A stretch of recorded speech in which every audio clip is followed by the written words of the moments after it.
You've just seen a photograph of my grandson. I took it about 10 years ago, and he had painted himself green because he wanted to be like the Hulk. Well, I'm assuming that you're not green. But what colour are you? And more importantly, when did you realise that you are the colour that you are?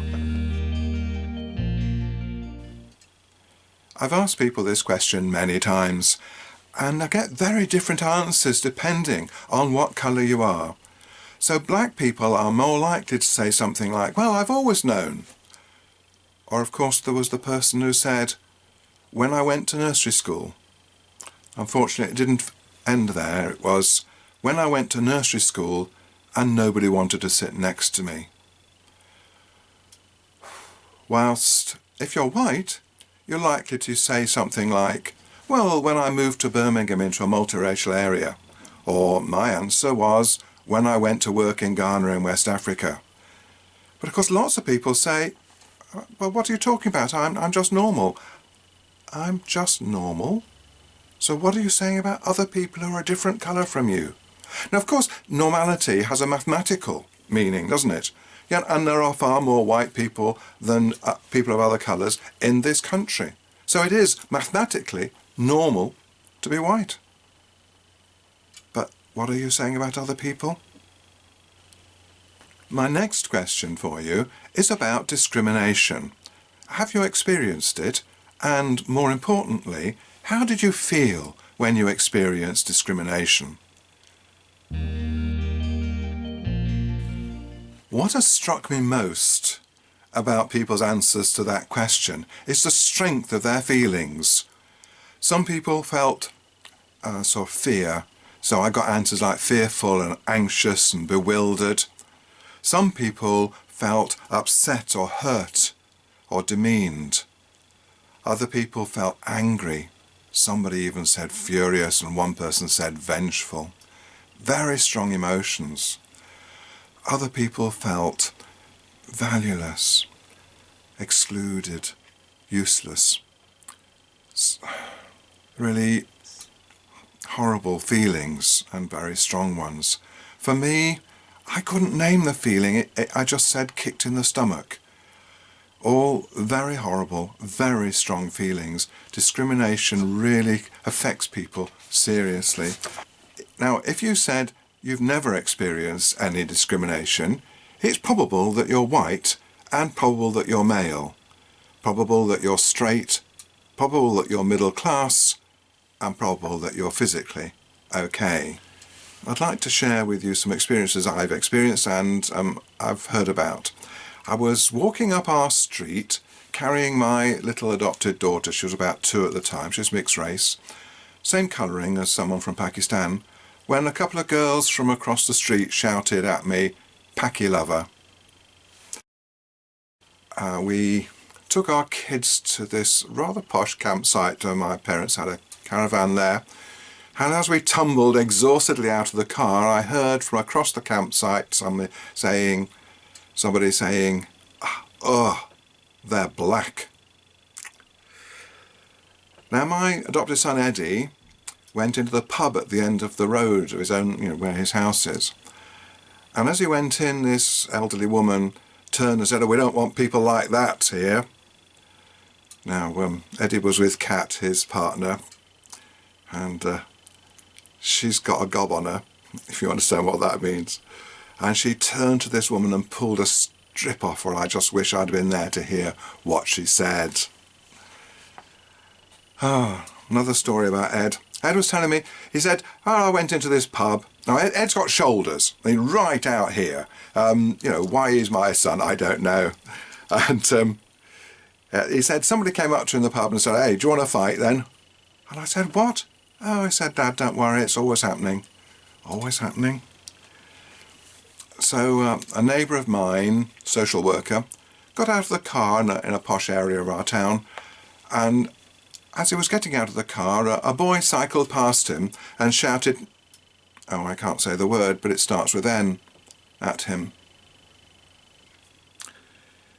Oh yes, now Sue told me this story. Now Sue's deputy head at the time, and she was walking around a supermarket with her nephew and niece, and she was followed all the way round by a security guard.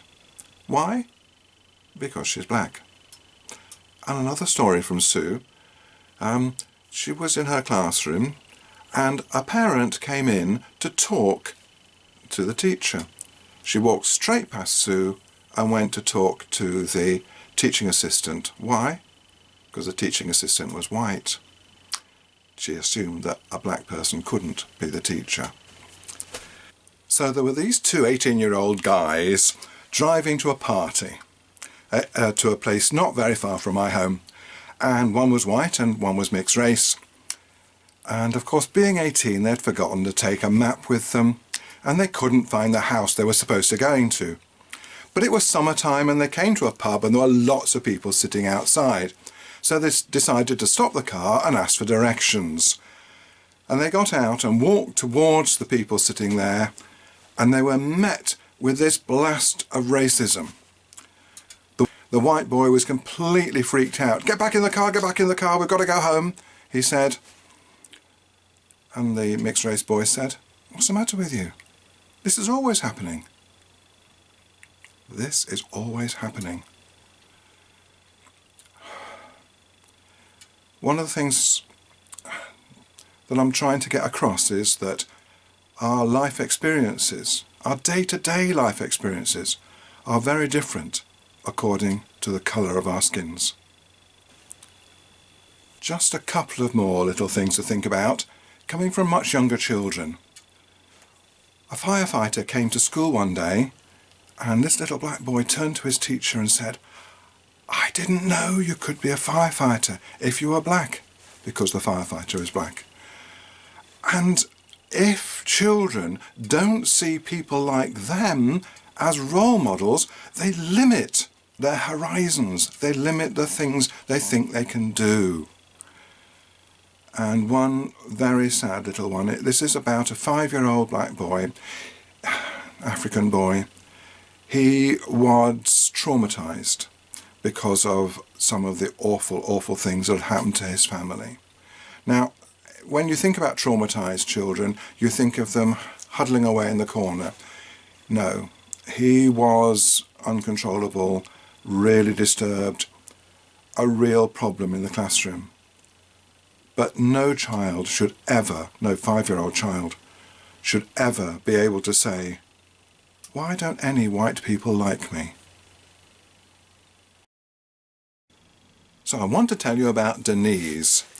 Now, Denise and I worked together for 18 months, quite a short time, but during that time we had a complete blast. We used to give training together. I would talk about EAL and she'd talk about Black Achievement, and it was always hilarious and really successful and everyone liked it, right until the very last one we ever gave together. And for some reason, well, lots of different reasons, it didn't go right. And Denise was upset afterwards, reasonably so, and she went home and she wrote this poem that I'd like to read to you. Yesterday I cried. I spoke to some people about what it's like to be black. Most of them weren't the same colour as me.